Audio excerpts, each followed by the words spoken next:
Today, I'm going to be going over the 5 best drop spots in Chapter 4, Season 1. Let's kick it off with a couple of WK drop spots. For you WKers out there, we're starting off with the one and only Faulty Splits. If you're looking for a super WK spot that is going to have a lot of loot, Faulty is the spot for you. The new spot has 57 total chest spawns, which is the most in the whole entire map. Some people believe it's Frenzy Fields with the most, but all Frenzy's chests are super spread out. So the maximum you're probably going to get, unless you pull every zone, is around about 39 chests if you're trying to open every chest. So I'd probably say Faulty has the most chests in the whole entire map.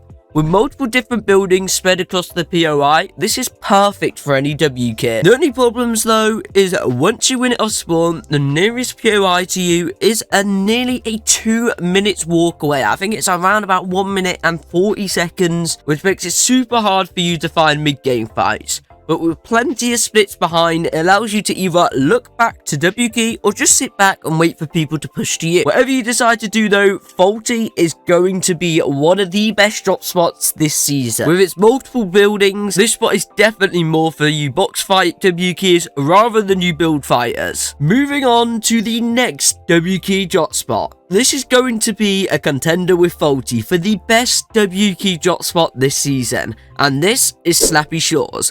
This is a god spot with 53 chest spawns. It is 4 less than Faulty Frenzy, but it's the home to where the slap barrels are made. So it has multiple different slap barrels, meaning you can save all your shields and take the slap barrels instead. If you can get a really good loot route for this drop spot, I promise you that you can come out and win the spot every single time. I've been landing here a lot recently and have been having so much fun. It reminds me a bit of a mix with Craggy mixed with Dirty Docks, so definitely try it out because it is a great drop spot. Now, where it has some upsides, there are also some downsides. The only problem I can really think of is its poor positioning. A bit like Faulty Splits, everything is really far away. It's a good 2-3 minutes of rotating until you're going to run into your next kill. This is because all the other POIs around it are quite far away and quite split, meaning it's quite hard for you to rotate round unless you've got some sort of mobility or something to use to rotate with. Moving on to drop spot number 3. Now I'm going to move away from the super WK drop spots just for now, so don't worry too much. We will be coming back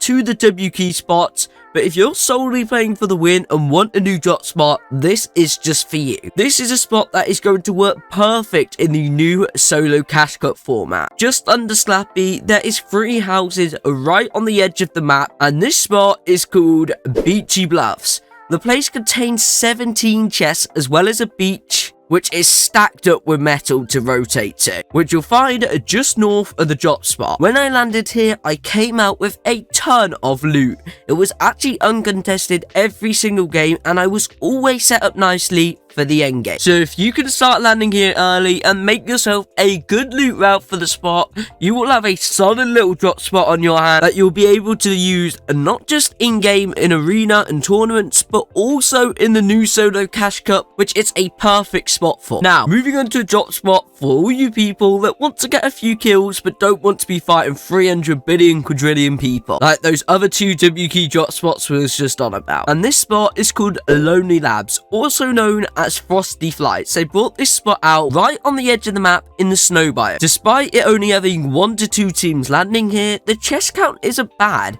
23 total chests is plenty of loot for you, as well as placed pads all around the spot. And the fact is that it's on its own island, which makes it perfect for your fight. This means you're not going to be third-partied because you're literally on your own. There's no other POIs for people to be looking to third-party for. But if you're worried about endgame, don't you worry, because there is plenty of metal. With the hangars and Krusty Crate not being too far away, it actually has good loot. This is perfect for anyone who wants to fight, maybe wants to try get 1, maybe 2 kills right off the bat, but doesn't want to fight the whole lobby. I've been landing here myself quite a bit and have really enjoyed it. You've got the freedom to key to Brutal Bastion if you're looking to WK, or you could just play for the end game and rotate around the sides of the map where you can pick up even more loot. Now, moving on to the 5th drop spot, this is another smaller drop spot, and this place is called Humble Hamlet. I've tried this drop spot out and I've had plenty of good loot from it. There's a total of 10 chest spawns, which doesn't sound like much, but trust me, it's more than enough, especially for a solo as well. But this isn't just a solo drop, don't worry about that, we'll get into that in a little bit, but for now, let's go back to the chests.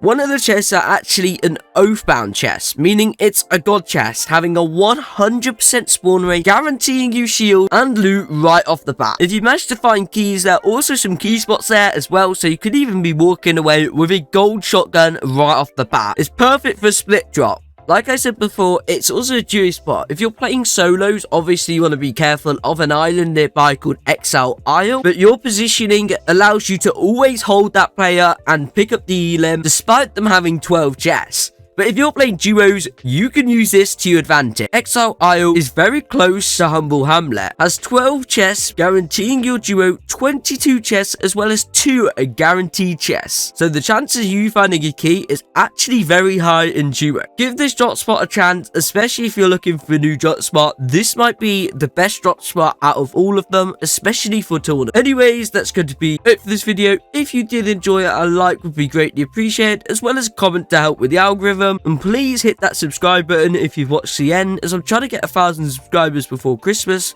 So help me out, and I'll see you all in tomorrow's video. Peace.